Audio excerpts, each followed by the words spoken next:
Hi guys, आज मैं वेतन आयोग पे क्वेश्चन लेकर आया हूँ क्योंकि मैंने प्रीवियस ईयर के यूपीएससी के क्वेश्चन देखा था। तो उसमें वेतन आयोग से क्वेश्चन आए थे, इसलिए मैं इस एग्ज़ाम से पहले ही आपको वेतन आयोग के क्वेश्चन को डिस्कस करवा दे रहा हूँ ताकि आप एग्ज़ाम में चाह कर भी ना भूल पाए। तो चलिए स्टार्ट करते हैं। भारत में 7वें वेतन आयोग के अध्यक्ष कौन थे? हर क्वेश्चन के बाद मैं आपको 5 सेकंड का टाइम दूंगा। 5 सेकंड में आपको आंसर बता देना है, नहीं तो मैं कमेंट कर लीजिए, नहीं तो फिर मैं बता दूंगा। भारत में 7वें वेतन आयोग के अध्यक्ष कौन थे? BN श्रीकृष्ण, न्यायमूर्ति AK सिंह माथुर, अशोक गांगुली या राजेश महर्षि। गाइस, वेतन आयोग से क्वेश्चन 100% है कि 1 नंबर आपको मिलेगा और वेतन आयोग से 10-12 से ज़्यादा क्वेश्चन बनते नहीं हैं। तो चलिए आंसर बता देता हूँ। आंसर है B AK सिंह माथुर। पूर्व पीएम मनमोहन सिंह ने 7वें वेतन आयोग का गठन 25 सितंबर 2013 को न्यायमूर्ति के S सिंह के अध्यक्षता में की थी। चलिए नेक्स्ट क्वेश्चन देखते हैं गाइस। कब से 7वें वेतन आयोग की सिफारिश लागू की गई थी? 1 जनवरी 2016 से, 1 जनवरी 2015 से, 1 जनवरी 2013 से या 1 जनवरी 2017 से? तो गाइस आंसर बताता हूँ। चलिए आंसर, क्योंकि आप लोग देख ही लिए तो आंसर मैं बता देता हूँ। 1 जनवरी 2016 की गई थी। भारत में 7वें वेतन आयोग की सिफारिश को 29 जून 2016 को स्वीकार कर लिया गया था। उन्हें 1 जनवरी 2016 से लागू किया जा चुका था। इस रिपोर्ट के आधार पर लगभग 50 लाख सरकारी कर्मचारियों को और 58 लाख पेंशनधारियों का वेतन, भत्ते और पेंशन में 23.55% समग्र की वृद्धि हुई थी। चलिए नेक्स्ट क्वेश्चन देखते हैं guys.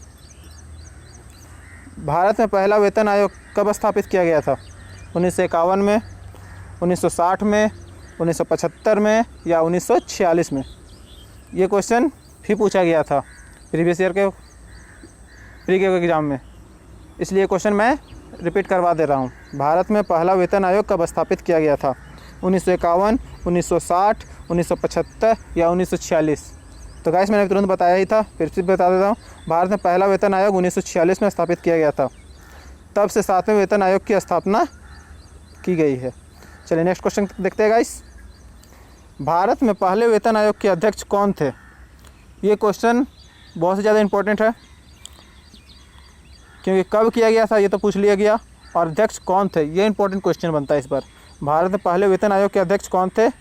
JB Kripalani, JB मालूमकार, Srinivas Varadacharya,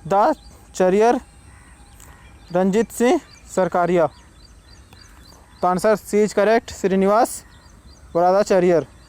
Bharat में पहले वेतन आयोग की स्थापना जनवरी 1946 में की गई थी, जो मैंने ऊपर में क्वेश्चन बताया, और श्रीनिवास वरादाचार्य की अध्यक्षता में की गई थी। चलिए गाइस नेक्स्ट क्वेश्चन देखते हैं।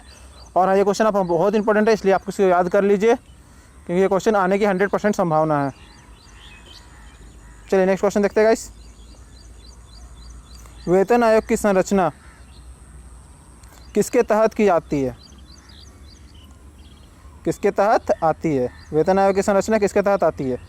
गृह मंत्रालय, कॉरपोरेट मामले के मंत्रालय, वित्त मंत्रालय, उपरोक्त में से कोई नहीं? तो गाइस चलिए आंसर दिखाते हैं हम, क्योंकि समय का अभाव है और एग्ज़ाम की डेट आ चुकी है। चलिए नेक्स्ट आंसर देखते हैं इसका। आंसर है वेतन आयोग की वित्त मंत्रालय के व्यय विभाग द्वारा गठित किया जाता है। हालांकि इसके गठन को मंजूरी प्रधानमंत्री द्वारा दी जाती है। चलिए गाइस नेक्स्ट क्वेश्चन देखते हैं। निम्नलिखित में से कौन सा विकल्प सही ढंग से मेल नहीं खाता है? वर्तमान वेतन आयोग के अध्यक्ष श्रीनिवास वरचदारी, द्वितीय वेतन आयोग के अध्यक्ष PN सिंघल, 5वें वेतन के आयोग के अध्यक्ष जस्टिस S रतनवेल, 6ठे वेतन आयोग के अध्यक्ष जस्टिस BN श्रीकृष्णा। तो गाइस अभी तो मैंने तुरंत ही क्वेश्चन को डिस्कस किया था, आपको तो पता चल ही जाएगा प्रथम वेतन आयोग के अध्यक्ष कौन थे और कौन बता रहा है। तो आंसर B इज करेक्ट। तृतीय वेतन आयोग के अध्यक्ष श्री जगन्नाथ दास थे और तीसरे आयोग के अध्यक्ष रघुवीर दयाल थे। चलिए नेक्स्ट क्वेश्चन देखते हैं गाइस।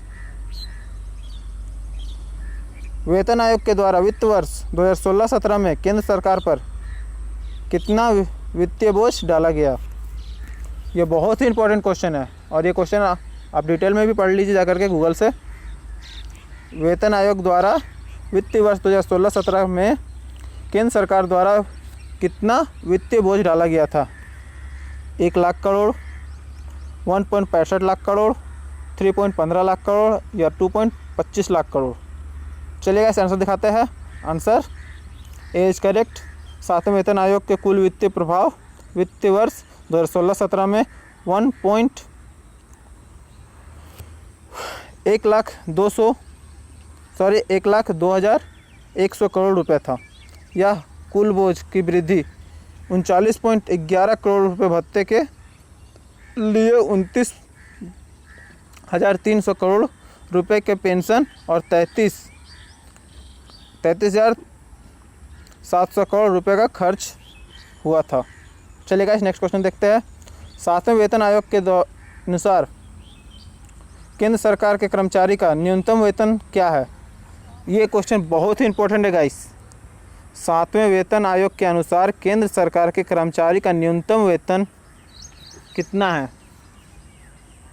15,000, 18,000, 22,000 या 25,000? बताइए गाइस। चलिए आंसर बता देते हैं। Answer B is correct, 18,000। पहले वेतन आयोग के में लागू होने वाले कर्मचारियों का न्यूनतम वेतन 35,000 रुपये प्रति माह था, जो कि दूसरे आयोग में के अनुसार लागू होने पर 80 रुपये और तीसरे आयोग में 185 रुपये हो गए। चलिए नेक्स्ट क्वेश्चन देखते हैं गाइस। 7वें वेतन आयोग की सिफारिश में अधिकतम वेतन क्या है? 1.90 लाख महीना, 1.65 लाख महीना, 1.10 लाख महीना या 2.50 लाख महीना? 7वें वेतन आयोग की सिफारिश में अधिकतम वेतन क्या है? तो गाइस डी इज करेक्ट। 7वें वेतन आयोग के अनुसार कैबिनेट सचिव के अधिकतम वेतन 2.5 लाख रुपए प्रति माह हो गई है। शीर्ष स्केल के लिए वेतन 2.25 हज़ार फिक्स था और भारत में विभिन्न मंत्रालयों के प्रभारी राज्यों में मुख्य सचिव केंद्रीय सचिवों को दिया जाएगा। चलिए गाइस नेक्स्ट क्वेश्चन देख लेते हैं। वेतन आयोग का गठन कितने वर्ष बाद किया जाता है? ये बहुत ही इंपॉर्टेंट क्वेश्चन है। ये क्वेश्चन आने की बहुत ज़्यादा संभावना है हर एग्ज़ाम में, चाहे वो ग्रुप डी से लेकर के यूपीएससी तक के एग्ज़ाम के लिए। वेतन आयोग की गठन कितने वर्ष के बाद किए जाते हैं? 5 वर्ष, 6 वर्ष, 10 वर्ष या 12 वर्ष?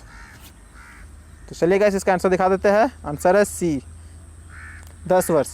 वेतन आयोग की गठन 10 वर्ष के बाद किया जाता है। अब तक 7 वित्त आयोग बन चुके हैं। पहले आयोग का गठन 1947 से लेकर के 1959 की अवधि के लिए किया गया था। उसके बाद से 10 वर्ष कर दिया गया। तो गाइस आज के लिए इतना ही। मेरे चैनल को लाइक कीजिए, सब्सक्राइब कीजिए और अपने दोस्तों के साथ शेयर कीजिए, क्योंकि ये बहुत इंपॉर्टेंट क्वेश्चन है और जितने आप शेयर कीजिएगा उतना ही फ्रेंड्स को अच्छा लगेगा। चलिए गाइस, थैंक यू।